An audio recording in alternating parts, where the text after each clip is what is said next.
رسول الله أما بعد فأعوذ بالله من الشيطان الرجيم بسم الله الرحمن الرحيم قد أفلح المؤمنون الذين هم في صلاتهم خاشعون والذين هم عن اللغو معرضون والذين هم للزكاة فاعلون والذين هم لفروجهم حافظون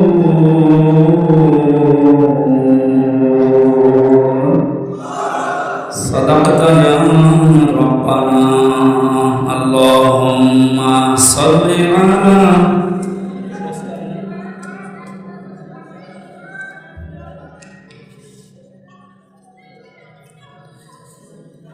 مولانا محمد الحمد لله লালনের হাসরা হাতিমান থানার অন্তর্গত কিসামত মহালি জামে মসজিদ প্রাঙ্গণে এলাকাবাসী কর্তৃক আয়োজিত যুব সমাজ কর্তৃক প্রতিষ্ঠিত বাৎসরিক মহাবিশ্বের মহাবিশ্ব আমাদের মালিক আমাদের মনির মহানবুল ইসলাম জালালের মুখের পবিত্র বাণী কোরআন কারীম তাফসীর ও কোরআন মাহফিলের সমাগমের সভাপতি জনাব আনিসুর রহমান, মাহফিলের প্রধান অতিথি জনাব অ্যাডভোকেট মশিউর রহমান, আমন্ত্রিত অতিথিবৃন্দ, অনেকগুলো মানুষের নাম দেখতে পাচ্ছি। আমাদের সময় কম তো এজন্য একটা করে নাম ধরে দোয়া করতে গেলে সময় লাগবে। আমরা একবারে দোয়া করছি ওয়ারফা'না আলা যিকর, আল্লাহ তাদের সম্মান মর্যাদা দুনিয়া আখিরাতে যেন আরো বাড়িয়ে দেন, বলে না আমিন। মঞ্চে বসা ওলামা ইকরাম, এতক্ষণ যারা আলোচনা রাখলেন, কুষ্টিয়া থেকে আগত মাওলানা ইয়াসির আরাফাত, মাওলানা তাসুল ইসলাম নাটক, অন্যান্য ওলামা ইকরাম, সামনে বসা মুসলমান ভাইরা, পর্দার সম্মানিত মা এবং বোনেরা, প্রান্তীয় লালমনির হাটবাসী, দল মত নির্বিশেষে তিস্তারে বলে চারিদিকে থই থই করছে পানিতে, বন্যার পানিতে, পরিবেশ আমাদের মুখ খুলে নেই। এরপরও মহানবুল ইসলাম জালালের মুখের পবিত্র বাণী কোরআন কারীম শোনার জন্য যে আগ্রহ আমরা দেখিয়েছি, কিয়ামতের দিন এই দৃশ্য যেন দেখে আল্লাহ আমাদেরকে মাফ করবেন। নরম সুরে ছোট্ট গলায় এই কথাটা মিডিয়ার মাধ্যমে এদেশের নাম বামদেরকে আমরা জানাতে চাই। কোরআনের প্রতি যে ভালোবাসা আছে, মহব্বত, লালমনিরহাট সহ বাংলাদেশের প্রত্যেকটি জেলার মুসলমানেরা দেখায় এই দেশে বাইরের দেশের কোনো এজেন্ডা বাস্তবায়ন করা সম্ভব হবে না। এখানে যারা সমস্ত দুর্বিসন্ধিতে আছেন, থামেন, আপনাদের পরিকল্পনা কোনোদিন সফল হবে না। এদেশের মুসলমানদের লক্ষ্য অন্যরকম। কোরআন শুনতে যাদের এত আগ্রহ, এদের দৃশ্য দেখে আজকে মনে হচ্ছে এদের যেন আর একটা ঈদ চলে এসেছে। আল্লাহ পাক বলেন, কুরবি ফাদলিল্লাহি ওয়া বিরহমাতিহি ফাবিযালিকা ফালিয়াফরাহু ওয়া খায়রুম মিম্মা ইয়াজমাউন। কেন আপনি বলুন, দুনিয়ার মানুষ, তোমাদেরকে আল্লাহ যা দিয়েছে আর তোমরা যা পেয়েছো, যা অ্যাসিভ করে, যা অর্জন করে, যা গেইন করে মানুষ আনন্দ করে, সবচাইতে বড় আনন্দের বিষয় যারা কোরআন পেয়েছে তাদের। আজকের এই অনুষ্ঠানটা যদিও ভাঙ্গাচোরা, যে সম্পর্ক কোরআনের সাথে, কিসের সাথে বলেন তো? কোরআন শরীফ এখানে না থাকলে হামজা কেন, হামজার বাবা আসলে আপনারা আসতে? কোরআনের জন্য যারা এসেছে, আমাদের প্রতিটি কদমে কদমে আল্লাহ লিখে দিয়েছে, পেছনের একটা একটা করে গুনাহ মাফ হয়ে গেছে। যে ইবাদতে কষ্ট বেশি, ওই ইবাদতে সওয়াব বেশি হয়। অন্যান্য জায়গার তুলনায় আজকের এই ময়দানে আসতে, কোরআন শুনতে যে কষ্ট স্বীকার করলাম, আমার মনে হয় 10টা অনুষ্ঠানে গেলে যে সওয়াব হতো, কোরআনের ইজ্জতে আজকে একটা এসে পরিমাণ সওয়াব হতো। মান বারা কোরআন ফালাহু হাসানাত। কোন মানুষ যদি কোরআনের একটা অক্ষর তেলাওয়াত করে কমপক্ষে তাকে আল্লাহ 10টা নেকি দান করে, ওটা বাড়াতে বাড়াতে 700 কম পর্যন্ত দেয় পরিস্থিতির আলোকে। সুতরাং লালমনিরহাট শহরে সিরমের বসে পড়বে করে কোরআন শরীফ শুনলে পড়লে যদি 10টা নেকি হয়, হাতিবান্ধার এই নোহানি কি সামাত এই এলাকায় এই প্রতিকূল পরিবেশের ভেতরে কোরআন শুনলে 700 গুণ নেকি পাওয়া যাবে ইনশাআল্লাহ। ওয়া খায়রুম মিম্মা ইয়াজমাউন। কোন দুনিয়ার মানুষরা পেয়ে আনন্দ করে, ওগুলো একটা আনন্দের বিষয়। চোখ বন্ধ হয়ে গেলে ওগুলো সব আপনার থেকে দূরে চলে যাবে। সুতরাং আনন্দের বিষয় কোরআন শরীফ। কি বলেন তো, এটা এখন আছে, 2-4 দিন পরে আর থাকবে না, কিয়ামত পর্যন্ত এটা থাকবে, কিয়ামতের পরেও থাকবে। কোরআনে কারিমে আয়াত আমরা পড়েছি, এখানে তাফসীরুল কোরআন মাহফিল লেখা হক আদায় করে বলার চেষ্টা করব ইনশাআল্লাহ। আমরা আজকে খুশি আনন্দিত কোরআনে কারিমের কারণে। কোরআন বাদ দিয়ে এখানে ঔষধি আর আসতো আমরা আসতাম না।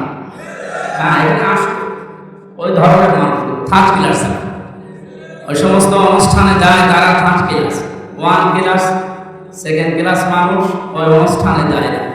কারণ 1 2nd এই সমস্ত মানুষগুলো আল্লাহর জান্নাত ভরার জন্য আল্লাহ রেখে দিয়েছে। আল্লাহ আমাদেরকে যেন আল্লাহর জান্নাত উদ্বোধন করেন, বলেন আমিন। দরুদ আর সালাম পড়ছি আমাদের নবী মুহাম্মদ রাসূলুল্লাহ সাল্লাল্লাহু আলাইহি ওয়াসাল্লামের প্রতি। আমরা বিভিন্ন নেতাদের কথা শুনছিলাম, আমি কয়েক মিনিট যেহেতু শুনতে পেয়েছি, বিশ্বনবী মুহাম্মদ রাসূলুল্লাহকে বাদ দিয়ে অন্য কাউকে যদি আপনি আদর্শ মেনে দুনিয়ায় চলেন, মরণের পরে বিনা হিসাবে বিনা বিচারে আপনি জাহান্নামে যাবেন।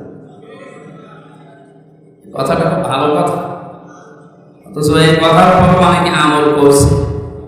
তবে মোহাম্মদ রাসূলুল্লাহকে বাদ দিয়ে আপনি কার আদর্শ মানেন, সেটা কি নবী মোহাম্মদ রাসূলুল্লাহ চাইতে উত্তর নাকি?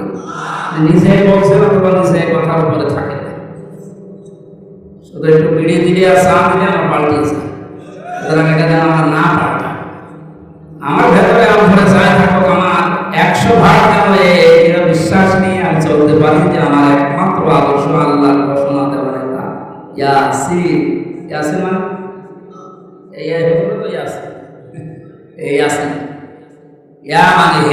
মানে আল্লাহ তাআলা জানিয়েছেন আমার ঘোষণা দেওয়া একটা নেতা আছে, তার নাম মুহাম্মদ রাসূলুল্লাহ। আল্লাহ যাকে ঘোষণা দিলে আপনি যাকে মানেন ওকে আল্লাহ ঘোষণা দিয়েছে। বলেন, এই পৃথিবীতে একজন মানুষ আছে যাকে চোখ কান বুঝে মেনে নেওয়া যায়। আপনার চিন্তা ভাবনা করা লাগবে, এমনি আপনি মেনে নিতে পারেন। কেন? কারণ দুনিয়ায় এমন কোনো মানুষ নেই যার জীবন আপনার কাছে পরিষ্কার। এদেশে আমরা সেই দলে আসি না কেন, সেই রাজনৈতিক দলের আশ্রয় আসি বা দল করি, ওই দলে যারা দায়িত্বে আছে বা নেতৃত্বে আছে, এ লোকটা আমার কাছে 100 ভাগ পরিষ্কার দিন রাতের মতো, এ কথাকে বলতে পারবে? ছোটবেলায় কি করেছে আমি জানি না, এমনকি যুবক বয়সে যখন বিক্রি হয়ে গেছে আমি তাও জানি না। কিন্তু একজনের ব্যাপারে আল্লাহ নাকি গ্যারান্টি দিয়েছিল, ইন্নাকা লাআলা খুলুকিন আযীম, এ নবী আপনি মহান চরিত্রের উপরে প্রতিষ্ঠিত। আযীম শব্দ আল্লাহ নিজের নামটা দিয়েছেন মুহাম্মদ রাসূলুল্লাহর চরিত্র বোঝাতে গিয়ে। এমন চরিত্র দিয়েছে কিয়ামত পর্যন্ত মানুষ কোন কিনারা পাবে না, অনুসরণ করিয়ে যাবে। যারা করেছে তারা সফল হয়েছে, আমরা যেন সফল হতে পারি। আমি ছোট্ট ভাষায় এটা বললাম, এখন আপনার বিবেক কি বলে আপনি দেখেন। সূরা মুমিনুন, মুমিন নামে একটা সূরা কোরআনে আছে, মুমিনুন নামে একটা সূরা কোরআনে আছে। মুমিনদের জীবনে সফলতা কি করে আসবে আল্লাহ সেই কথাগুলো সূরার শুরুতে জানিয়েছে। সফলতা 2 প্রকার। কয় প্রকার বলেন তো? একটা দুনিয়াতে, একটা আখিরাতে। পৃথিবীতে মানুষ যত সফল হোক, 100 ভাগ সফল হওয়া কোনো মানুষের জন্য সম্ভব না। পৃথিবীতে মানুষ যত ব্যর্থ হোক, 100 ভাগ ব্যর্থ হবে না। সফলতা বিফলতা 100 ভাগ গ্যারান্টির জায়গা আখিরাত। কোন জায়গা? আল্লাহ রাব্বুল আলামিন সূরা মুমিনুন 118টা আয়াত দিয়ে নাযিল করলেন মক্কায়। 6টার তাফসীর আমরা প্রথম থেকে 5টা মাত্র আয়াত পড়েছি। এর আগে তাফসীর আকারে কথা বলার চেষ্টা চালাচ্ছি ইনশাআল্লাহ। মুমিনুন, সূরা মুমিনুন আল্লাহ রাব্বুল আলামিন নাযিল করেছেন মক্কা ওই কঠিন মুহূর্তে যখন মুসলমানদের উপরে জুলুম নির্যাতনের স্টিম রোলার চলছিল। আজ তাম দুনিয়ার দিকে তাকা, ঠিক আমার মনে হচ্ছে ১৫০০ বছর আগে মক্কার যে অবস্থা ছিল সূরা মুমিনুন নাযিল হওয়ার সময়, সেটা এখন তাম দুনিয়ায় দেখা দিয়েছে। কোনো সুসংবাদ আমাদের নেই, তাম দুনিয়ায় এখন আমাদের জন্য দুঃসংবাদ। ১৩ লাখ পর্যন্ত মানুষ আমাদের দেশে এসে আশ্রয় অলরেডি নিয়ে ফেলেছে মায়ানমার থেকে। ঈদের দিন পর্যন্ত বাদ যাচ্ছে না, মানুষ হত্যা হতে আছে ফিলিস্তিনে। তাম দুনিয়ার দিকে তাকালে শুধু মায়ের খাওয়া ছাড়া আমাদের কোনো কিছু খাওয়ার আর বাকি নেই, সাদি মায়ের খাওয়া। আল্লাহ ওই সময় নাসিল করেছিলেন সূরা মুমিনুন। এখন যদি কোরআন নাসিল হওয়ার সিস্টেম থাকতো, আমার মনে হয় বিশ্বের মুসলমানদের এই দৃশ্য দেখে আল্লাহ রাব্বুল আলামিন সূরা মুমিনুন আবার নাযিল করতেন। এখন দেখি আল্লাহ কি জানাবেন ওই সময় মুসলমান যারা ছিল তাদেরকে। আল্লাহ বলেন আফলাহাল মুমিনুন, অবশ্যই মুমিন যারা সফল হয়ে গেছে তারা। শব্দের দিকে একটু খেয়াল করে শুনুন, আপনার ভালো। কারণ কোরআন শরীফে তো হামজার মুখের কথা হয়, কার কথা বলতো? আল্লাহর কথা যেভাবে শুনতে হয় এবং মন নিয়ে অ্যাক্টিভ ভাবে শুনে অবশ্যই ভালো। আল্লাহ বলেন আফলাহাল মুমিনুন, মুমিন যারা সফল তারা মুমিন যারা সফল হয়ে গেছে না হবে হয়ে গেছে। অতীতের শব্দ দিয়েছেন আল্লাহ, মাঝি এটা পাস্ট দিয়েছে। অথচ যে সময় আয়াতটা আল্লাহ আকাশ থেকে পাঠাচ্ছে ওই সময়ে মুমিনেরা সফল না, চারিদিকে মার খাচ্ছে। হযরতে বেলালের মতো মানুষ, তার গলায় রশি দিয়ে টানা হচ্ছে। হযরতে খাব্বাবের পিঠে আগুনের চাকা দেওয়া হচ্ছে ঈমান আনার কারণে। আমাদের দেশের অবস্থা যাই হোক, ঈমান এনেছি আমি মুসলমান, এই কথা বললে মারছে, এমন পরিস্থিতি হয়েছে। এরকম পরিস্থিতি ১৫০০ বছর আগে ছিল যে ঈমান এনেছি এ কথা বললে মার অত্যাচার করত। এই কঠিন পরিস্থিতিতে আল্লাহ সান্ত্বনা দেওয়ার জন্য জানালেন ক্বাদ আফলাহাল মুমিনুন, ঈমান যারা এনেছো আমি আল্লাহ বলছি তোমরা সফল হয়ে গেছো। আমাদের দেশে সফলতা বিফলতার মানদণ্ড আমরা মনে করি বাড়ি হবে, গাড়ি হবে, ব্যবসা প্রতিষ্ঠান বড় বড় হবে, সাবেক আইসির মতো ধরা, এটার নাম সফলতা। এদেশে অনেক মানুষ মনে করে যে আগে লোকটা গরিব ছিল, অনার্স মাস্টার শেষ করার পর বাইরে ডিগ্রি পাস করার পরে এমএ পাস করার পরে একটা চাকরি পেয়েছে, এমন চাকরি 2 লাখ টাকা একবারে বেতন। আগে পুড়ে ঘর ছিল, এখন 2 তলা 3 তলা একটা বিল্ডিং বানিয়েছে। মানুষেরা বলতে আরম্ভ করেছে না এতদিন পরে আল্লাহ ওদিকে মুখ তুলে তাকিয়েছে, এতদিন আল্লাহ তাকাই। তার মানে এই কথা বলার অর্থ হচ্ছে যে ওই এখন মোটামুটি সফল। মোটামুটি কি এটার নাম সফলতা? টাকা পয়সার মালিক হওয়া, ক্ষমতায় বেশি দিন থাকা, প্রভাব প্রতিপত্তি বেশি হওয়া, এটা যদি সফলতা হইতো তাহলে হযরত ওমর বলেছিলেন হে পৃথিবীর মানুষেরা, আমি সারা দুনিয়ার অর্ধেক জায়গার বাদশাহ। হযরত ওমর বলছি দুনিয়াতে ক্ষমতা পেলে যদি মানুষ সফল হয় তাহলে ফিরআউনের দিকে তাকাও, এ সফল না ব্যর্থ? আমি আজ পর্যন্ত অন্তত জন্মের পর থেকে শুনিনি যে কেউ এ কথা বলে যে কুকুরটা আমি ফেরাউনের নামে রাখলাম, এ কথা কেউ বলে? অথচ ওটা ক্ষমতায় ছিল ৬০০ বছর। কত? আমার মতো হামজা 10টা হায়াত পেলে যতদিন হবে ও অতদিন ক্ষমতায় ছিল, কারণ আমরা ৬০-৭০ বছর বাঁচি। সেই হিসাবে 10টা হায়াত পেলে আমার যতদিন হয় ও ক্ষমতায় ছিল ততদিন। কোনদিন তার মাথা ধরে নাই ৬০০ বছরের ভেতরে ক্ষমতায় থাকাকালীন, কোনদিন বিশাল রাজ্য চালাতে গিয়ে মাথা ধরে না। মরণের পরে ও যেখানে রেখে দিয়েছে, আল্লাহ শক্তি দিয়ে রেখেছে, মিশরের জাদুঘরে তারা রাখা আছে। আপনি বলেন তো মিউজিয়ামে না রেখে বলে যদি রাস্তার পাশে কেউ রেখে দিত, মানুষ ওরে ছাড়তো না, জুতা দিয়ে পিটাত। তাহলে এক বাদশা 1-2 বছর 5 বছর 15-20 বছর না 600 বছর পর্যন্ত দেশ চালিয়েছে, অথচ তার জীবন সফল হতে পারে, সে ব্যর্থ হয়ে গেছে। হযরত ওমর বলেন, দুনিয়ার মানুষেরা টাকা পয়সা হলে, অর্থ সম্পদ হলে যদি মনে করো যে লোকটা সফল হয়ে গেছে, তাহলে কারোর দিকে তাকাও। ওয়া আতাইনাহু মিনাল কুনুজি মা ইন্না মাফাতিহাহু লাতানু বিল উসবাতি ইলা আখিরিল আয়াত। সূরা কাসাসের ভেতরে আল্লাহ তাআলা এই কাহিনীটা তুলে দিয়েছেন আমাদের শিক্ষার জন্য। অর্থ সম্পদ, টাকা পয়সা, সোনা রূপা হলে মানুষ সফল হয় না। এই লোকটার যে সম্পদ আল্লাহ দিয়েছিলেন, শুধু সোনা রূপা না, সোনা রূপের ধন ভান্ডার, গোপন খনি পর্যন্ত তার ছিল। কানসুলের বহুবচন কুনুজ, গুপ্ত ধন এত পরিমাণে আল্লাহ তাকে দিয়েছিলেন। একদল শক্তিশালী যুবক তার সম্পদের বোঝা বহন করার জন্য, যে তালা চাবি লাগে, চাবি বহন করার জন্য একদল যুবক শক্তিশালী এরা বহন করে নিয়ে বেড়াতো। হিসাব দিলা, চাবি বহন করতে যদি একদল যুবক লাগে, তালা বহন করতে কতজন লাগবে? তালা যদি এত হয়, তাহলে তার ব্যাংক ব্যালেন্স, তার সিন্ধু বাক্স কত ছিল, কত সম্পদ ছিল, আমাদের ব্রেনে ধরবে না। এত কিছুর মালিক হওয়ার পরে লোকটা মারা যাওয়ার পর, আমার মনে হয় ১,৫০০ বছর না, হাজার হাজার বছর আগে মারা গেছে, এখনো ডুবতে আছে মাটির নিচে, দাবতে আছে, কিয়ামত পর্যন্ত দাবতে থাকবে। আমার যে বিশ্বাস, ওকে যদি এখন জীবিত করে আল্লাহ এই লালমনিরহাট হাতিবান্ধা বাজারে গিয়ে বলতো এটা কালো মানুষ পিটিয়ে গেছে, এটা মেনে নিত না। বংশের মর্যাদা আছে, বংশ মর্যাদা দিয়ে অনেক মানুষ আছে বিভিন্ন কায়দায় খেয়ে চলে যাচ্ছে, নিজের কোনো সত্যতা নেই, বাবার নাম নেই, দাদার নাম নেই, স্বামীর নাম নেই, এই সমস্ত নাম নিয়ে খায় মানুষ।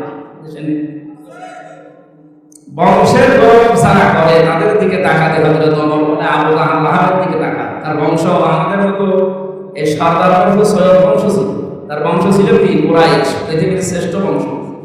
এ বংশের মানুষ লোকটা সফল হবে, এমন ভাবে আল্লাহ তাকে দুনিয়া থেকে বিদায় দিয়েছে। মা আমনা আনহু মারুহু ওয়া মা কাসাব, তার সম্পদ আদি, তার সন্তান আদি যা অর্জন করেছিল একটা কাজে আসে না। সায়াসলা নারুন যাতা লাহাব, আল্লাহ বলেন অতি শীঘ্রই তাকে আমি লেলিহান আগুনে প্রবেশ করাবো, আমরাহু, তার স্ত্রীকেও দিয়ে দেব। আমার এটা উদ্দেশ্য না।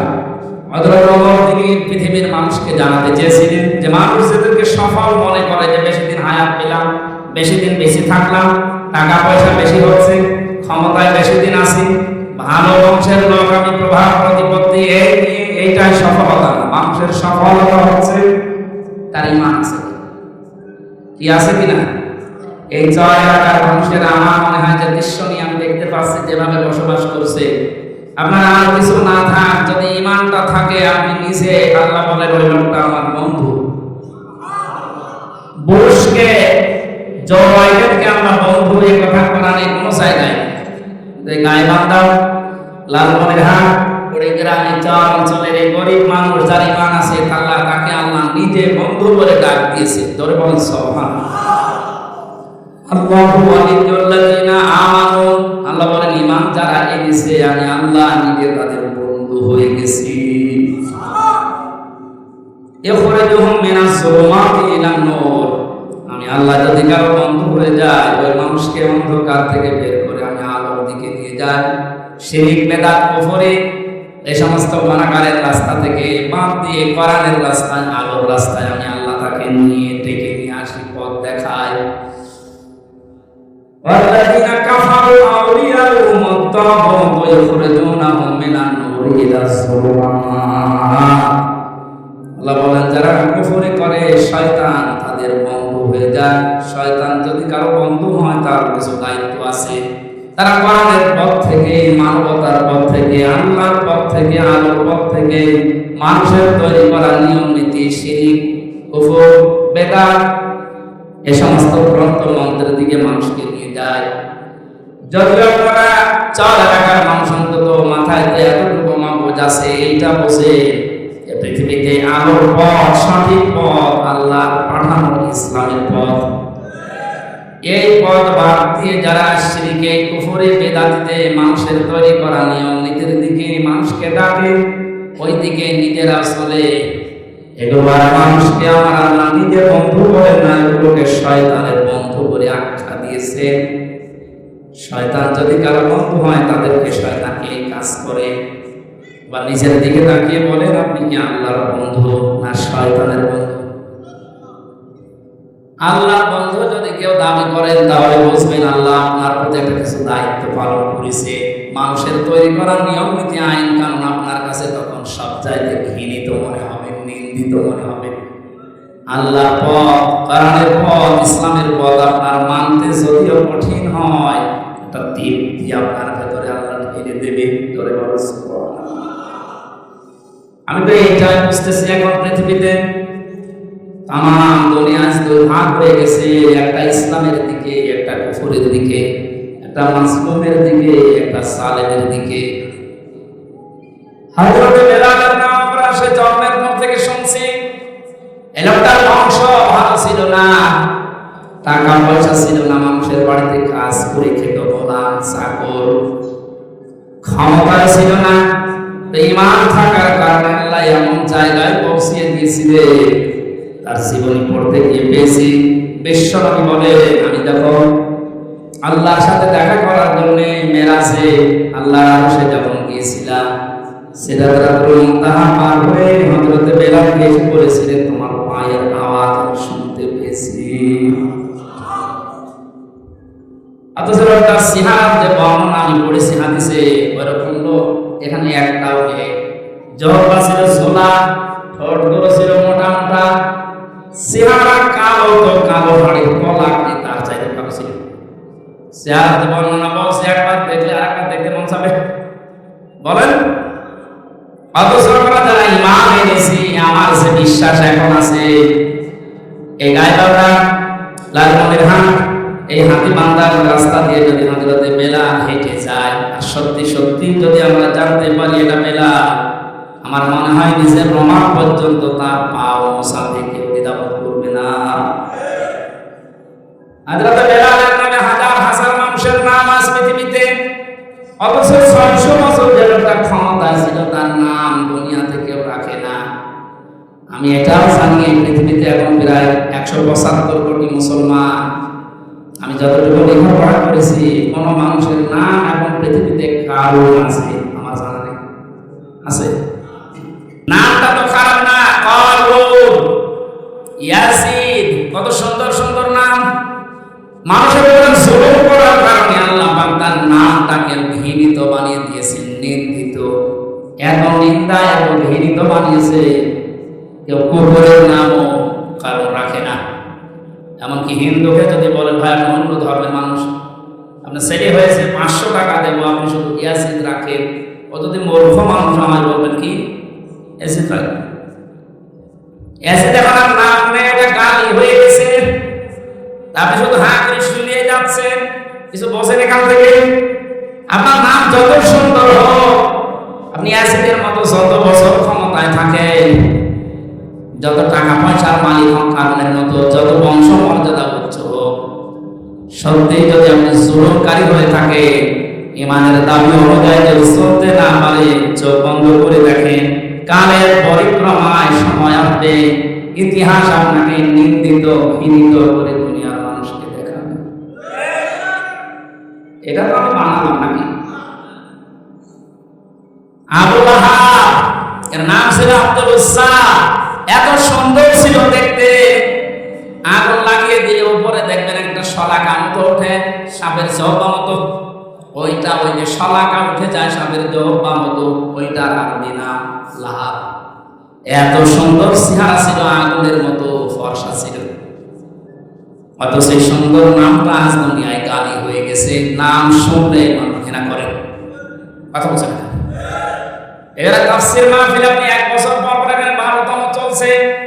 আজকে যদি আপনি কিছু নিয়ে না দিয়ে শুধু আসলেন আর লোকজন দেখে আপনি চলে গেলেন না, আপনার দ্বারা আপনার পরিবারে, আপনার সমাজে, আপনার রাষ্ট্রে, আপনার আন্ডারে যারা আছে তাদের উপরে যেন জুলুম না হয়, কারো অধিকার যেন আপনার দ্বারা নষ্ট না হয়। হয়তো এখন পৃথিবীতে কেউ মুখ খুলছে না, কেউ হয় কেউ চাপে। সময় আসবে ইতিহাস ঘটনা ঘটার আগে ইতিহাস লেখে না ঘটনা ঘটার পরে? বলো না কেন? যে ঘটনা আজ আমরা পৃথিবীতে ঘটাচ্ছি, হয়তো ইতিহাস এখন কেউ অনেকে লিখছে না, লেখা হবে একদিন। ইতিহাস যখন লেখা হবে ওই সময় আপনাকে কিন্তু ইয়াসিনের মতো, ফারাওনের মতো, ফেরাউনের মতো, আবু লাহাবের মতো বানিয়ে ফেলবে। কথা বলে না? আপনার নাম যত সুন্দর হোক, আপনার নাম কেউ রাখবে না, এমনকি কুকুরও আপনার নামে কেউ রাখবে না। আমি আপনার সর্বনাম আপনাকে বাঁচার জন্য বললাম, কারণ 100 বছর পরে এই বাংলাদেশে এখন যারা আছি আমরা একজন থাকবো না, নতুন মানুষ এসে এই দুনিয়া চাষ করবে। কথা বলে ঠিক কিনা? পৃথিবীর জমিনটা ধোঁকা দিয়ে আমাদেরকে জলের উপরে পর্দা দিয়ে রেখেছে। আমার ইসলাম বিশ্ববিদ্যালয়ে একটা কাহিনী শোনাতেন মাঝে মাঝে, ছেলে মেয়েদেরকে বলতেন, দেখো দুনিয়াটা কেমন, আল্লাহ মাতা ওর বলুর দিয়েছে, এই পৃথিবীর জমিনটা একটা ধোঁকা। ও হামজা, তুমি যদি এখন মারা যাও, 200 বছর পরে যদি এই কুষ্টিয়াতে থানাপাড়ায় আমার যে বাড়িটা, এখানে এসে যদি বলো যে বাড়ি আমার 200 বছর আগে বাড়ির জমি আমি ক্রয় করে এখানে বানিয়েছিলাম, এটা আমার ছেলের এই নামগুলো আমার 200 বছরের 3-4 পুরুষের নাম বললাম, এদেরকে আমি রেখে গেছি, এ বাড়ি আমার মনে হয় এখন 200 বছর পরে যে মানুষগুলো বসবাস করবে, ওই মানুষগুলো যদি আমাকে দেখে, বাড়িতে জায়গা দেওয়া বলে কথা, গেটে আরো 2-3টা তালা মারবে। কথা বলে না? অথচ বলেছিলাম আমি নিজে, মাত্র 200 বছরে যদি আমার সেনা বাড়িতে আমার উঠতে না দেয়, কিয়ামতের যে কঠিন ময়দান আল্লাহ বানিয়েছে, আল্লাহ পাক বলেন, ইয়াউমা ইয়াফিরুল মারউ মিন আখিহি ওয়া উম্মিহি ওয়া আবিহি ওয়া সাহিবাতিহি ওয়া বানিহি। কিয়ামতের একটা ময়দান তো কঠিন তৈরি হবে। আল্লাহ বলে মানুষ পালিয়ে যাবে তার আপনজন থেকে, প্রথমে তার ভাই থেকে পালাবে, তার স্ত্রী থেকে, তার মা থেকে, বাবা থেকে, বন্ধু বান্ধব থেকে। সুতরাং আমরা যেন বিপদের সম্মুখীন না হয়, আগে থেকে সতর্ক করার জন্য আজকের অনুষ্ঠান। ঈমান যাদের আছে, কোনো হতাশা নেই, কোনো চিন্তা নেই। ওই ধনী মানুষ মারা গেছে কবরে দেবে, হামসা মারা গেলে ওই কবরে দেবে। কথা বলে ঠিক কিনা? আমার আসল বিষয় হচ্ছে আমার ঈমান আছে কিনা। ওয়ালা তাহিনু ওয়ালা তাহজানু ওয়া আনতুমুল আ'লাউনা ইন কুনতুম মুমিনিন। কোনো ভয় নেই, কোনো চিন্তা নেই। বিপদ আসবে, আসতেছে, এসেছিল। এই কঠিন পরিস্থিতির জন্য কোনো চিন্তা, কোনো হতাশা করবা না। বিজয় তোমাদেরই হবে যদি মুমিন হতে পারো। সুতরাং বাংলাদেশের সব বিশ্বের দিকে তাকিয়ে যে কঠিন পরিস্থিতি এখন চলছে, এটার জন্য আমার 1 সেকেন্ডের জন্য কোনো হতাশা নেই, কোনো চিন্তা, কোনো ভয় নেই। ভয় যা ছিল আরো দূর হয়ে গেছে। কারণ আমি জানি যে পৃথিবীতে আসল সফলতা ইমানের কারণ, ইমানদারের জন্য। ওই ঘুষের দাম বেরো হয় না আল্লাহর কাছে, কানা কড়ি পরিমাণে ওকে যে মানুষটা রিকশা চালিয়ে খায়, অথচ ঈমান আছে, এর মর্যাদা বাইরেদের চাইতে আল্লাহর কাছে কোটি গুণে বেশি। তার সসা একটু 1,500 বছর আগে কোরআনে কারীম প্রচার করতে গেলে বাধা দিত কাফেরেরা। দুঃখজনক হলো সত্য, বাংলাদেশে কোরআন প্রচার করতে আজ বাধা কাফেররা দেয় না, দেয় মুসলমানেরা। এই অনুষ্ঠানটা করার জন্য 15 দিন ডিসি অফিসে, এসপি অফিসে, থানায়, টিওলার কাছে 15 দিন 20 দিন যাওয়া লাগবে। কি আমরা এখানে কি মানুষ খুন করব? বলেন। শিশু মেলার নামে যে মেলাগুলো বাংলাদেশের অধিকাংশ জায়গায় দেখা যায়, শিশু নেই, খালি শিশু খালার আর মারা। তো ওই সমস্ত অনুষ্ঠানে তো অ্যাক্সিডেন্ট হয়, মানুষের চরিত্র নষ্ট হয়। এখানে কিছু না হোক, অন্তত একটা মানুষের বিবেকে ধাক্কা লাগে, আমার দ্বারা কারো উপরে জুলুম হয়ে যাচ্ছে না তো।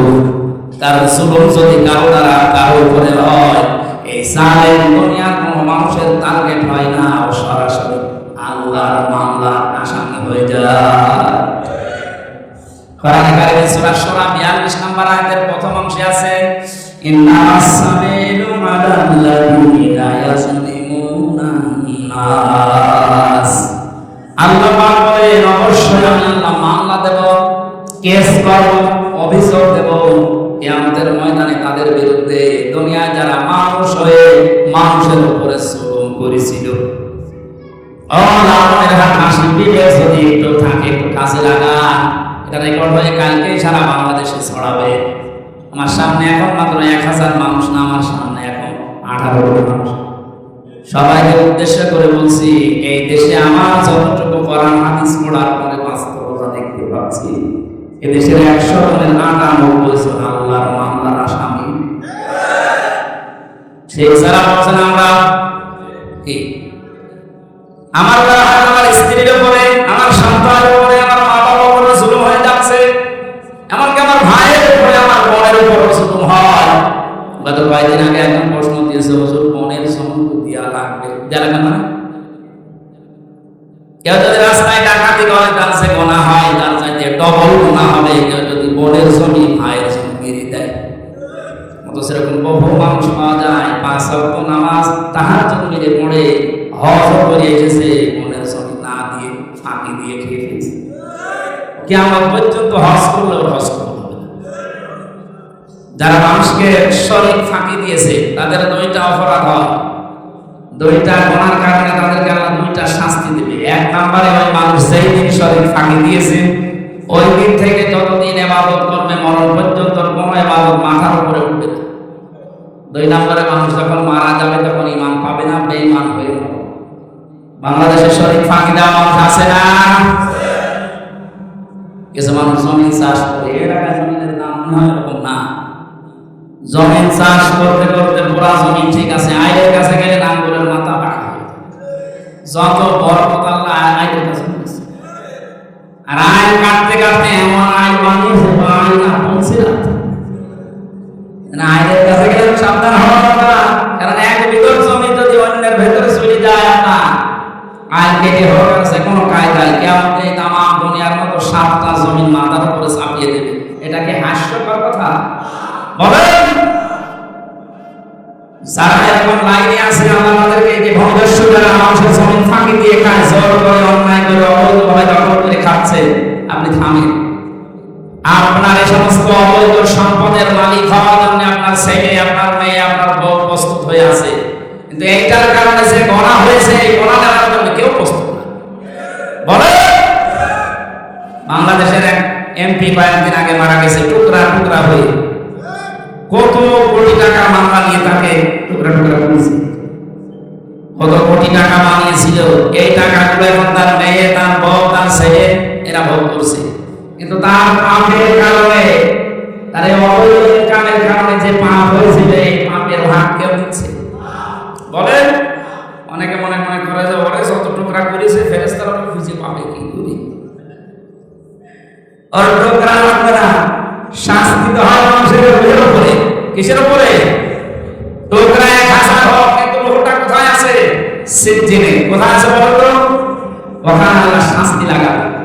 এই জন্য অন্যের জন্য এই বিপদ নিচে আমি ডেকে যেন না নিয়ে আসি, সেই বোঝা আমাকে যেন সবাইকে দান করেন, বলেন আমি। হযরত বেলালের কথা বলছিলাম, তার নামটা আল্লাহ এমন উচ্চে তুলে দিয়েছেন। হযরত ওমর খলিফাতুল মুসলিমিন, তিনি যখন মাঝে মাঝে হযরত বেলালকে দেখতেন যে দরবারে আসতেছে, তো চেয়ার থেকে উঠে দাঁড়িয়ে বলতেন, আমার নেতা হযরত বেলাল আসতেছে। সবাই বলেন সুবহানাল্লাহ। হযরত ওমর ছিলেন তামাম পৃথিবীর মুসলমানের নেতা, তিনি হযরত বেলালকে দেখতেন বলতেন আমাদের নেতা। অথচ লোকটাকে ক্ষমতা ছিল, টাকা পয়সার মালিক ছিল, বংশের গৌরব ছিল, কি পরিস্থিতি ইমান দিয়ে কোথায় পৌঁছিয়েছে ইমানের কারণে। সাহাবীরা ডাক দিয়ে বলে, ইয়া রাসূলুল্লাহ, আপনি মসজিদ নববীর ইমাম, এখানে ওইরকম মানের একজন মুয়াজ্জিন নেওয়া লাগবে। হযরত বেলাল ওনার সহবাস মসজিদের জন্য আশহাদু না বলে আসহাদু বলে ফেলত, শুদ্ধভাবে উচ্চারণ হয় না। আপনি এর পাল্টিয়ে ফেলেন, নতুন মুয়াজ্জিন নিয়োগ দিলেন। বিশ্বনবী সাহাবীদের প্রেরণায় একজন নতুন মুয়াজ্জিন নিয়োগ দিলেন। ফজরের আযান দেওয়ার জন্য মুয়াজ্জিন আজকে আসবে। হযরত বেলাল ইশার নামাজ পড়তে এসেছেন। নবীজি বললেন, বেলাল, সাহাবীদের কথা মতো তোমাকে আজকে বাদ দিয়ে দিলাম। তোমার আচরণ শুদ্ধ হয় না, এজন্য সবাই চাচ্ছে তুমি যেন মুয়াজ্জিন না করো। কালকে থেকে যখন মুয়াজ্জিন আসবে, এশার নামাজের পরে তিনি আর ঘুমাননি সারা রাত, কান্নাকাটি করে তাহাজ্জুদের নামাজের শেষদায় পড়ে বলে, রব্বুল আলামিন, আমার চেহারা এটা আমি বানাইনি, তো বানিয়েছো তুমি। আমার যে কণ্ঠ, এটার মালিকও আমি না, এর বানিয়েছো তুমি। আমি সঠিকভাবে আশহাদু বলতে পারি না, আশহাদু হয়ে যায় আমার জহরবার কারণে। এটা আমার দোষ না, এটা বানিয়েছো তুমি। সবই তোমার হাতে, তোমার কারণে যদি আজকে আমি নবীর মসজিদ থেকে বিতাড়িত হয়ে যায়, আযান দিতে না পারি, তাহলে বিষয়টা দেখবা। এতটুকু বলেছিলেন। ফজরের আযান যে মুয়াজ্জিন দিয়েছে, আজকে আর ফজর হয় না। নবী মুহাম্মদ রাসূলুল্লাহ সাল্লাল্লাহু আলাইহি ওয়াসাল্লাম সাহাবীরা বসে আছে, কই আজকে তো আর ফজর হতে চায় না। জিবরাইল এসে বলে, ইয়া রাসূলুল্লাহ, আজকে কি আযান হবে না?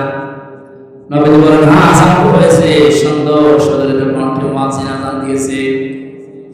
হযরত জিবরাইল বলে, ইয়া রাসূলুল্লাহ, প্রতিদিন যে বেলাল আযান দেয়, আযান শুনে ফেরেশতারা আমার মসজিদে নামাজ আদায় করে। বেলাল আজকে আযান দেয়নি, জন্য আর সে আযান পৌঁছায়নি। আল্লাহ আমাকে বলতে পাঠিয়েছে, ও বেলাল যদি আযান আজকে না দেয়, কিয়ামত পর্যন্ত রাত থেকে যাবে, ভোর হবে না। কোথায় পৌঁছিয়েছিলেন তিনি ঈমানের কারণে। অথচ যে সমস্ত মানুষদেরকে আমরা সফল বলছি, ওই মানুষগুলো আজ তারা দুনিয়ার জীবনে ব্যর্থ। কয়েকজনের উদাহরণ দেয়নি। ফেরাউনকে আমার যতটুকু ধারণা, বাংলাদেশের কোন জেলাতে ওই মিউজিয়াম থেকে ওই লাশটা এনে যদি রাস্তার ধারে কেউ রাখতে দেখে যায়, মানুষ শুধু দেখতো না, থুতু নিক্ষেপ এবং জুতা দিয়ে পিটাতো। ফেরাউনের সাথে ব্যবসা থাকার কারণে যদি এই হাজার হাজার বছর পরে এটা করতে পারে মানুষ, আপনার মনে হচ্ছে এখন থেকে 20 বছর পরে এই পৃথিবীতে যারা সালে, এরা যদি মারা যায়, কবর থেকে তুলে যদি ওদেরকে আপনি বাইতুল মুকাররমের সামনে রাখে, মানুষ জুতা দিয়ে পিটাবে। এটা আল্লাহ জানিয়েছেন সফল তো তারা যারা মুমিন। কোন সময় এটা হাসিল হচ্ছে? যে সময় চারিদিকে জুলুম নির্যাতন স্টিমরোলা চলছিল। আজ পৃথিবীতে আমার মনে হয় দৃশ্য সারা পৃথিবীতে এখন বিদ্যমান। আল্লাহ যেন হাতে ধরে আমাদের মাথায় হাত দিয়ে, আমাদের মুখে হাত দিয়ে আদর করে বলছে, গোলামেরা, কোনো চিন্তা নেই, সফল তারা, ঈমানদার যারা। যেহেতু আমরা ঈমান এনেছি, আমাদের ঈমানের উপরে থাকতে পারে, আমরা ঈমানদার। আমরা কি বলেন বলেন? আমরা ঈমানদার। আমাদের ভেতরে কয়েকটা গুণ এখন থাকা বাঞ্ছনীয়, থাকতেই হবে। আল্লাহ পাক বলেন, সফল ঈমানদার কারা জানো? আল্লাযীনা হুম ফী সালাতিহিম খাশিউন, যারা তাদের নামাজে খুশু বিনয় নরমালি নামাজ আদায় করে। প্রশ্ন আসতে পারে, হুজুর ঈমান আমার আছে কিন্তু নামাজ আমি পড়ি না। না, আপনার ঈমান যে আছে এরপর প্রকাশ করার জন্য নামাজ লাগবে। মনে মনে এটা আসতে পারে, আমি আমার যে অবস্থা, আমি পানির উপরে থাকি, আমি নামাজ এখানে পড়বো কি করে? বিশ্বনবী বলেন, সমুদ্রের ভেতরে জাহাজ যদি ডুবে যায়, নৌকা যদি ডুবে যায়, এই অবস্থায় যদি নামাজের সময় হয়ে যায়, একটা একটা কিছু ধরার মতো পেয়েছো, এক হাত দিয়ে আঁকড়িয়ে ধরো, এক হাত দিয়ে ইশারা করে নামাজ আদায় করো। পৃথিবীতে মেয়েদের সন্তান যখন দুনিয়ায় আসে, প্রথমে পানি দেখা যায়। কি দেখা যায়? মায়ের লজ্জাস্থানে প্রথমে পানি দেখা যায়, এরপরে রক্ত, এরপরে সন্তানের মাথা।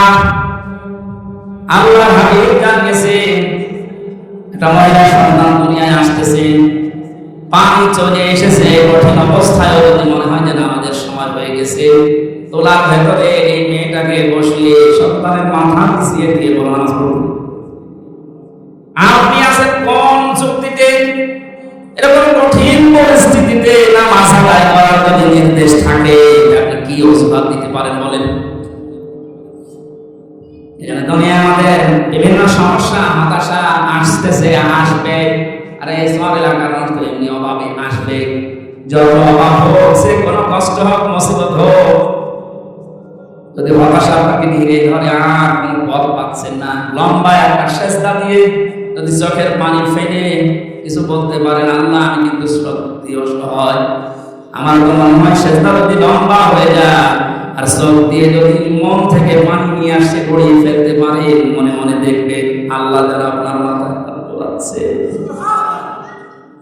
সেজদা তো আমাদের এরকম হয় না, খুশুখুদুর সেজদাটা আলাদা জিনিস। আজকে থেকে একটা লম্বা করে সেজদা দেওয়া আরম্ভ করবেন, আর সেজদার ভেতরে বাংলায় দোয়া করবেন। নফল নামাজে, সুন্নাত নামাজে মনের কথাগুলো বাংলায় বলা যায় না, কথা বুঝতেছে না? শুধু ফরজ নামাজ, ওয়াজিব নামাজ বাদ দিয়ে সুন্নাত নফল নামাজ যেগুলো আছে এগুলো সেজদায় বাংলা বলতেছে, মনের কথাগুলো এই বিপদ আছে, এই সমস্যা আছে, অসুস্থতা আছে, পরিবারে এই ঝামেলা আছে, এগুলো সেজদায় যে কান্নাকাটি করে বাংলায় আপনি বলবেন। যত বাংলায় যে ভাষায় আপনি কথা বলতে পারেন, এটাই যদি আল্লাহকে বোঝাতে পারে মনের ভাষা দিয়ে, যত আবেগ আসবে আপনার ভেতরে তত তাড়াতাড়ি আপনার কথা কবুল হওয়ার সম্ভাবনা বেশি। যেন সফল হতে হলে আমাদেরকে প্রথমে নামাজ ধরতে হবে। যারা নামাজ পড়েন না, 5 ওয়াক্ত নামাজ আরম্ভ করে নামাজের ভেতরে খুশু আর খুশুনি আনতে হলে নামাজ বুঝতে হবে আগে। সাহাবী নামাজ আদায় করার পরে সেজদা শেষ, নামাজ শেষ করে যাচ্ছে, নবীজি বললেন দাঁড়াও, নামাজ পড়ো। তুমি যেন নামাজ পড়োনি। সাহাবী আবার নামাজ আদায় করলেন, বিশ্বনবী বললেন তুমি নামাজ পড়ো, তুমি নামাজ পড়োনি। লোকটা আবার নামাজ আদায় করেছে, নবীজি বললেন নামাজ পড়বো, তুমি যেন নামাজ পড়োনি। লোকটা আবার বসে পড়েছে, ডাক দিয়ে বলে ইয়া রাসূলুল্লাহ, আমি এর চাইতে সুন্দর করে নামাজ আর পড়তে পারি না। আল্লাহর নবী বললেন এতক্ষণ পর্যন্ত যে নামাজ আদায় করেছো, এই নামাজ আমি শেখাইনি। সাল্লু কামা রাআইতুমুনি উসাল্লি, নামাজ পড়ো ওইভাবে যেভাবে আমাকে পড়তে দেখো। এই জন্য লালমনিরহাটবাসী নামাজ আজকে থেকে আরম্ভ করবেন। নামাজের 13টা ফরজ, 14টা ওয়াজিব। যারা জানে তাদের কাছে 1 দিন 2 দিন 5 দিন করে করে শিখে নিন। মনে করবেন এইটা আমার খাওয়ার মতো একটা দায়িত্ব। কথা বুঝতেছে? সফল হতে হলে মাস্ট কি নামাজ লাগবে, নামাজ ছাড়া কেউ সফল হতে পারে না।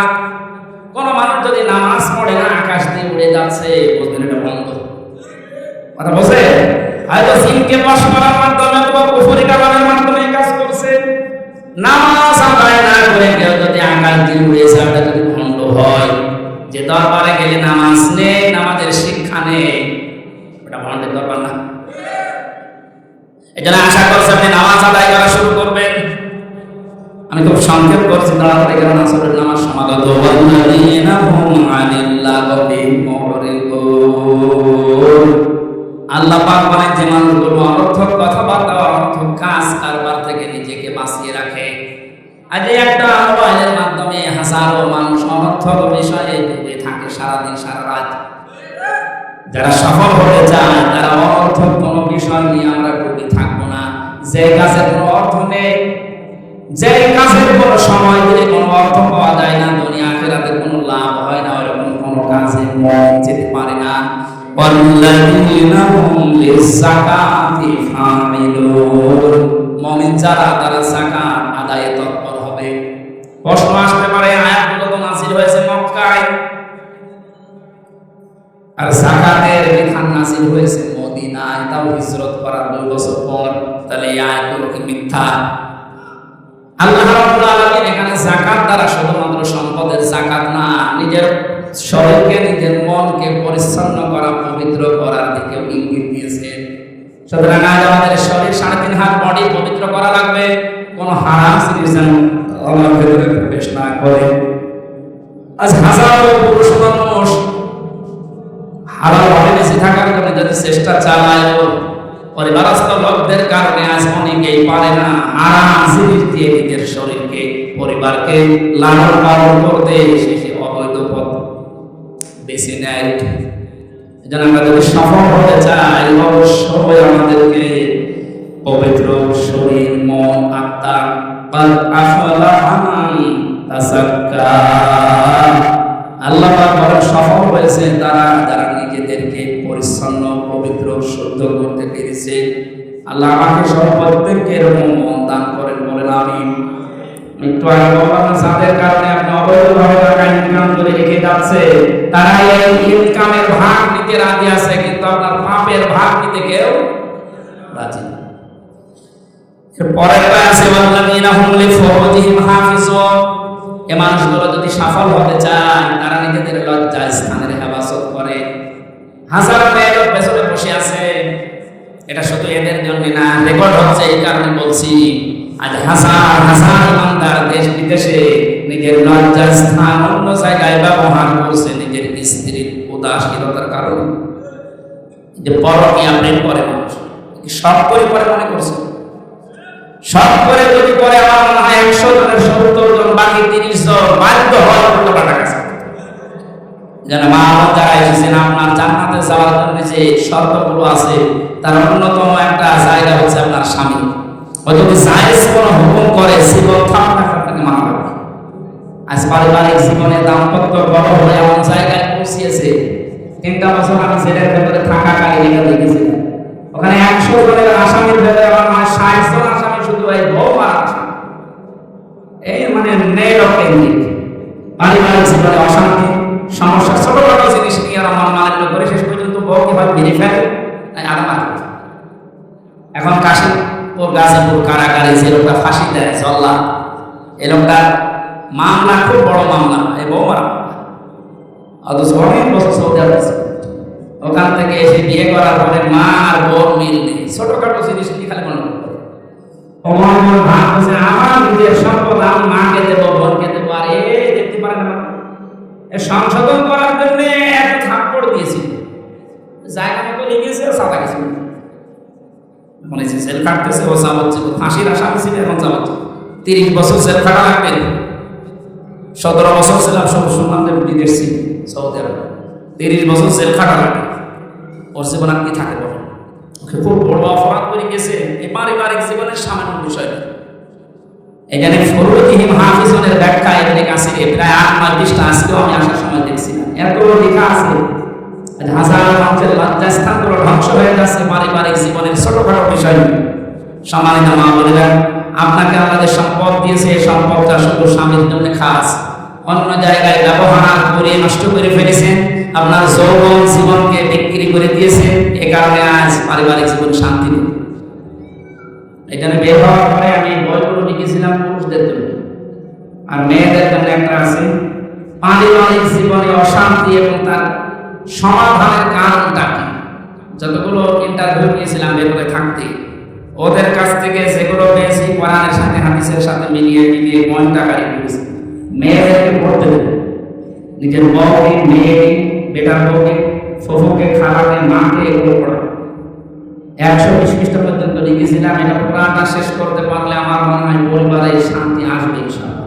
প্রেম থেকে বন্ধ হয় আমার যতটুকু বিশ্বাস। আমি যাদেরকে দিয়েছি এটা বাংলাদেশের বিভিন্ন জেলাতে যারা পেয়েছে, পড়েছে, পরবর্তীতে জানিয়েছে হ্যাঁ আমার বউ এখন অনেক ফিরে এসেছে, আমার মেয়ে এখন অনেক গোছালো জীবনযাপন করে।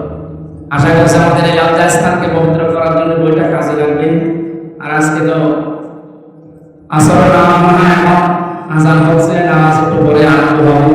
নাহলে এটা নিয়ে আজকের মতো দিনের বেলায় মাহফিল বসে হয় না, মাহফিলগুলো রাতের বেলা হয়।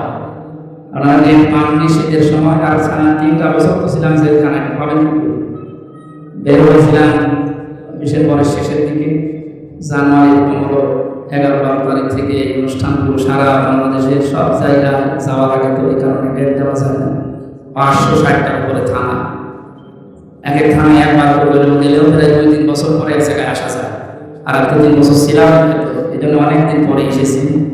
হাতিবান্ধা শহরে একবার এসেছিলাম জেল থেকে বের হওয়ার পরে, আর আজকে আপনাদের এখানে আসলাম। আবার শীতের সময় রাতের বেলা আসবে ইনশাআল্লাহ। বইটা যাওয়ার আগে যে অনেক কষ্ট করে গিয়ে এসেছে ছেলেরা, যাওয়ার আগে মহাজাতের পরে এটা নিয়ে বাড়িতে নিজের বউকে, মেয়েকে পড়াবো। আশা করছি কাছে লাগবে। আমি আল্লাহ এই কথাগুলো মেনে সফল বান্দা হওয়ার তৌফিক দিন। আল্লাহুম্মা আমিন। লা ইলাহা ইল্লা আনতা সুবহানাকা ইন্নী কুনতু মিনাজ জালিমিন। মাথা নিচু করে চোখ বন্ধ করো। মাথা নিচু করে চোখ বন্ধ করে যে যেখানে আছে ওই জায়গা থেকে মনের কথাগুলো আবেগ নিয়ে আমি মুসাফির, আমি অসুস্থ এবং আমি মজলুম অবস্থায় আছি। 7 দিন আগে আমি অ্যাক্সিডেন্ট করে আমার পায়ের মালায় অনেক ব্যথা, খুব কষ্ট করে এসেছি। আমি অসুস্থ মানুষের তো আল্লাহ ফেরত দেয় সে আশা নেই। যদি বসার পরিবেশ থাকে বসে পড়া হলো ভালো হয়, যেহেতু সব জায়গায় ভেজা, পানিতে ভেজা, এখানে দাঁড়িয়ে থাকে মাথা নিচু করে আসামের মতো বলে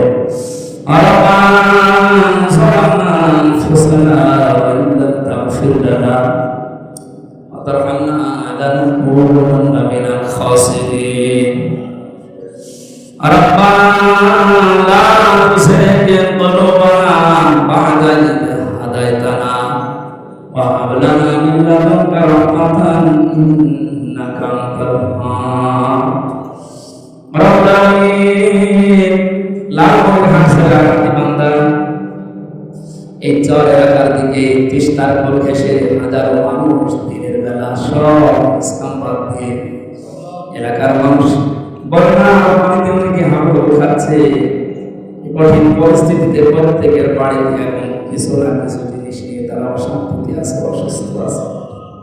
সব বাদ দিয়ে কারণে কারণ শোনার জন্য যারা এই প্রতিকূল পরিবেশে ছুটে এসেছে, আল্লাহ এই মানুষগুলোকে তুমি দেখো, তোমার কুদরতের নজর তাদের দিকে দাও, তোমার সাহায্য তাদের জন্য পাঠাও।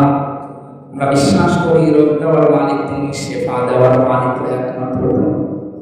ঔষধের পাওয়ার ক্ষমতা নেই যদি তোমার হুকুম না থাকে। পরিবারে 10 বছরকে 10 হাসপাতালে নিয়ে গেলে স্ত্রী সন্তান নিজেরা অসুস্থ অবস্থায় আছেন, ঝামেলাপূর্ণ পরিবেশে আছে, আল্লাহ তাদের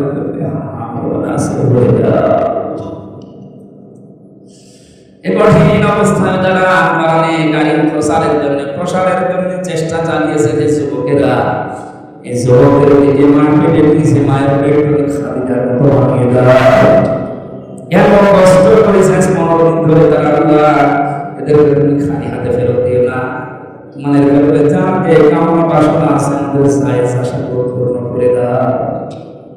সারা জীবন অপরাধ করেছে এবং তা নষ্ট করে ফেলেছে। কোথায় কথা বলবো, জীবনের দিকে তাকালে তোমার জান্নাতের আশা করা যায় না, মনে হয় জাহান্নামের আগুন দাও দাও করে ফেলছে। এরপর আসার জায়গায় এতটুকু মুমিন যারা সফলতা কিছু না থাক, নিজে একজন আসো এই বিশ্বাস আমরা করি। আমরা ইহুদিদের মতো না, খ্রিস্টানদের মতো না, বৌদ্ধদের মতো না, হিন্দুদের মতো না, মুশরিকদের মতো না। তারা তো তোমার সাথে শিরিক করেছে। আল্লাহ আশাই করি তোমাকে আমরা লা শারীকা লা মানি। এই দিকে তাকিয়ে হুজুর তুমি আমাদেরকে মাফ করে দাও।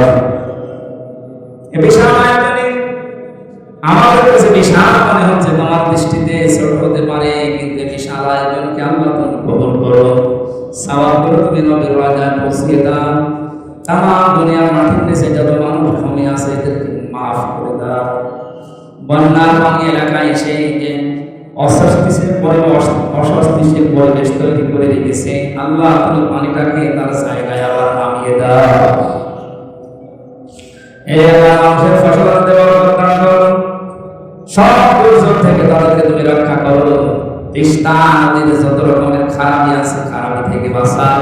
এই তিস্তার যত উপকারিতা আছে আল্লাহ তুমি সরের মানুষদেরকে ঢেলে দাও। সমাজ আমরা পরমাণুতে বসে আছে খাদিজার মতো, আয়েশার মতো তাদেরকে জীবন দাও আল্লাহ। স্বামী সঙ্গিনী বানিয়ে দাও। লজ্জাস্থান নারী পুরুষের তুমি পবিত্র রাখার তৌফিক ভিক্ষা দাও। ঈমানের জন্য সফল হওয়ার জন্য যে শর্তগুলো আজকে শুনেছি আল্লাহ কোরআন কেন্দ্রিক এইভাবে আমল করার তৌফিক আমাদের দান করো। আগামী অনুষ্ঠানটা কোরআনের জন্য আরো বিশাল আকারে মঞ্জুর করো। মাহফিলের সম্মানিত সভাপতিকে কবুল করো। প্রধান অতিথি, বিশেষ অতিথি, যত মানুষ কোরআনের জন্য চেষ্টা চালিয়েছে, মনের ভেতরে আমাদের যা আছে কামনা বাসনা আছে, আল্লাহ মেহেরবানি করে আমাদের সাইজ আশাগুলো পূর্ণ করে দাও। তাদের নিয়মে আল্লাহ সব পাপ ঠিক করে দাও। কত মানুষ পরীক্ষা দিচ্ছে, তাদের পরীক্ষায় উত্তীর্ণ হওয়ার তৌফিক দাও। যে যে অসুস্থতায় আছে শেফায়ে কামিলা আজেলা নসিব করো আল্লাহ। বারাকাল্লাহু লানা ওয়া লাকুম ফিল কোরআনিল আযীম। সূরা মুমিনুন যে প্রেক্ষাপটে নাযিল করেছিলেন তামান গুণে আজ মুসলমানদের জন্য ঠিক সেই অবস্থায় চলছে। ১,৫০০ বছর আগে তুমি সূরা দিয়ে যেভাবে সুসংবাদ দিয়েছো, আল্লাহ তুমি একটা সুসংবাদের বিষয় আমাদেরকে দেখাও, যারা চোখে যেন দেখতে পারে তোমার আইন দিয়ে বাংলাদেশটা চলছে। কখন কার মরণ চলে আসে জানি না, যখনই মরণ আসবে একটা মরণ হবে আমাদের জবানে সারি হয়ে যায়, লা ইলাহা ইল্লাল্লাহ